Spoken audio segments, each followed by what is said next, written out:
సభాధ్యక్షులు, నియోజకవర్గ శాసనసభ్యులు, ఆది కాలం నుంచి పురాణ కాలాల్లో నిర్మితమైనటువంటి ముక్తేశ్వరాలయ కాళేశ్వరి యొక్క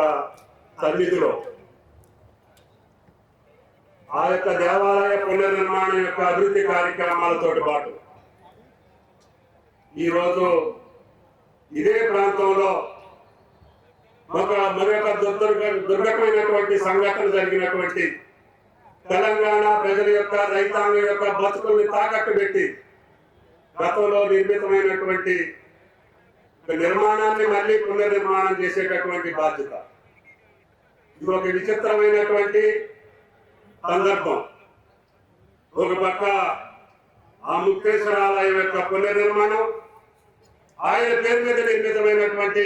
ఒక విధ్వంసమైనటువంటి ఒక ప్రాజెక్టు కూడా పునర్నిర్మాణం చేసే బాధ్యతని భుజానెత్తుకున్నటువంటి రాష్ట్ర ముఖ్యమంత్రి గౌరవనీయులు రేవంత్ రెడ్డి గారి యొక్క ఆశీస్సులతోటి రాష్ట్ర రైతాంగానికి ఎన్ని ఇబ్బందులున్నా కష్టాలున్నా ఆర్థిక పరమైనటువంటి ఎసులుబాటు లేకపోయినా ఆయన అన్నమాట ప్రకారంగా ఈ రైతాంగాన్ని ఆదుకోవాలని చెప్పి ఈనాడు రెండో విడత మొత్తం కలిపి 5,663 కోట్లు ఈ ఖాతాల్లో జమ చేసేటటువంటి శుభ సందర్భానికి ఈ మహాసభకి ఈ లక్షలాది మంది రైతులు వచ్చినటువంటి సభకు అధ్యక్షత వహిస్తున్నటువంటి ఈ యొక్క అభిమాన నాయకుడు, నాకు ఆప్త మిత్రులు, ప్రభుత్వానికి పార్టీకి అండదండగా ముఖ్యమంత్రి గారికి చేదోడు వాదోడుగా ఉంటున్నటువంటి ఈ శాసనసభ్యులు శ్రీధర్ బాబు గారికి, వేదిక మీద ఉన్నటువంటి ఈ బాధ్యతని సగం పంచుకోవాలి, ముఖ్యమంత్రి గారి కష్టాన్ని నేను కూడా స్వీకరించాలి, ఆ విధ్వంసకరమైనటువంటి ఆ ప్రాజెక్టుని నేను పునర్నిర్మాణ భాగస్వామ్యం కావాలని వచ్చినటువంటి నీటిపారుదల శాఖ మంత్రులు పెద్దలు ఉత్తమ్ గారికి, వేదిక మీద ఉన్నటువంటి సహచర మంత్రులు వీళ్ళందరికీ, ప్రజాప్రతినిధులకి, స్థానిక పార్లమెంట్ సభ్యులు, శాసనసభ్యులు, శాసన మండలి సభ్యులు, ఈ కష్టాలతోటి ఈ భుజాల మీద కాంగ్రెస్ జెండాలు మోసి అధికారంలో తీసుకొచ్చినటువంటి పెద్దలందరికీ, మిత్రులందరికీ, రైతులందరికీ, అదేవిధంగా ఈ రాష్ట్రాన్ని 2 సంవత్సరాలు రేవంత్ రెడ్డి గారి ఆధ్వర్యంలో అత్యధికంగా పంట పండించి భారతదేశంలో అగ్రగామిగా నిలిపినటువంటి నా రైతాంగ సోదరిమణుల పాద పద్మాలకి నమస్కరిస్తూ ఈ యొక్క శుభకార్యం, ఈ మంచి కార్యక్రమం భారతదేశంలో ఏ ధనిక రాష్ట్రం కానీ, ఏ పెద్ద రాష్ట్రం కానీ, తరతరంగా పాలిస్తున్నటువంటి ఏ రాష్ట్ర ముఖ్యమంత్రి కూడా సాహసం చేయలేనటువంటి ఒక ప్రక్రియ. రైతుకి పెట్టుబడి, ఆయన పంటేసుకోవడానికి కావలసినటువంటి వెసులుబాటు, దానిని ఒకేసారి ప్రతి సంవత్సరం 18,000 కోట్లు రైతుల ఖాతాల్లోకి జమ చేసేటటువంటి ఏకైక ప్రభుత్వం తెలంగాణ ప్రభుత్వం, రేవంత్ రెడ్డి గారి ప్రభుత్వం. దానికి నేను ఆ శాఖలో ఉన్నందుకు ఆయన గారిస్తున్నటువంటి వెసులుబాటుకి, మీరు చేస్తున్నటువంటి కష్టానికి జీవితాంతం రుణపడి ఉంటానని చెప్పి కూడా మీకు ఈ సందర్భంగా మనం చేస్తున్నాం. కాబట్టి దయచేసి అటువంటి నాయకుడిని, ప్రభుత్వాన్ని రక్షించుకోవాల్సినటువంటి అవసరం ఇక్కడ ఉన్నటువంటి ప్రతి ఒక్క నాయకుడి మీదనే కాదు, కార్యకర్త మీదనే కాదు, రైతాంగం మీదనే కాదు. ఈ రోజు ఇదే కార్యక్రమాన్ని రాష్ట్ర వ్యాప్తంగా ఉన్నటువంటి 1,600 రైతు వేదికల్లో 4 లక్షల మంది రైతాంగం వీక్షిస్తున్నారు. ఇంత పవిత్ర కార్యక్రమం నాకు చుట్టుపక్కల రాష్ట్రాల నుంచి కూడా అనేక మంది మంత్రులు ఫోన్లు చేసి చెప్పారు. ఈ రోజు కూడా ఇన్ని వేల కోట్ల రూపాయలు ఇంత కష్టకాలంలో ఏ రకంగా ఇవ్వగలుగుతున్నారో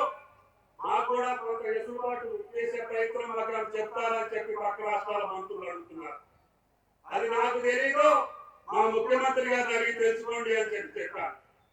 అంటే మీరు అర్థం చేసుకోవాలి, గత 10 సంవత్సరాల్లో విధ్వంసమైనటువంటి వ్యవస్థలని,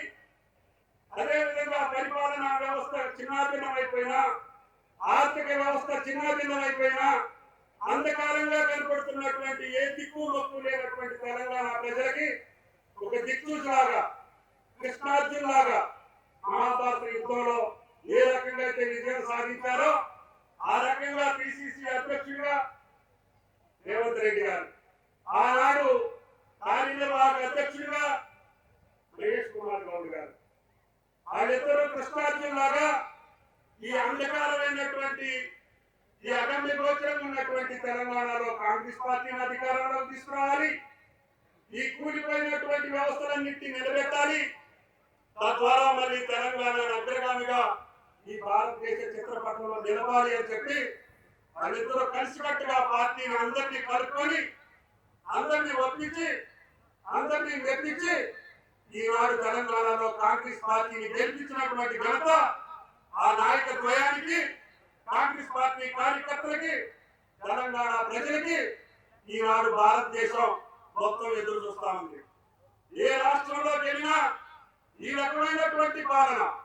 ఈ రకమైనటువంటి రామరాజ్యాన్ని ఆ రాష్ట్రానికి కూడా కల్పించండి అని చెప్పి పక్క రాష్ట్రాలు కోరుకునేటటువంటి విధంగా రేవంత్ రెడ్డి గారి పాలనని పక్క రాష్ట్రాలు అడుగుతున్నాయంటే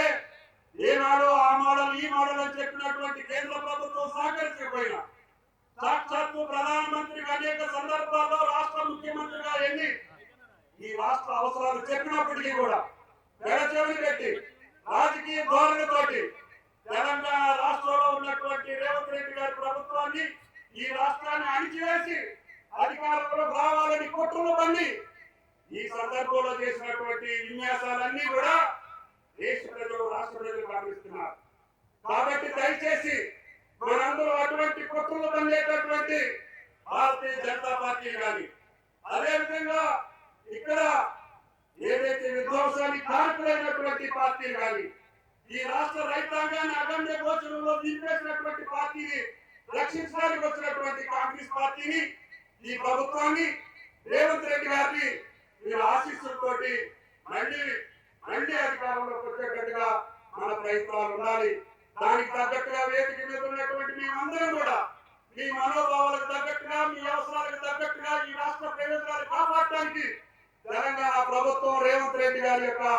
ఆధ్వర్యంలో తప్పకుండా ముందుకు పోతామని చెప్పి విజ్ఞప్తి చేస్తూ ఇంత మంచి అవకాశాన్ని రైతాంగానికి కల్పిస్తున్నటువంటి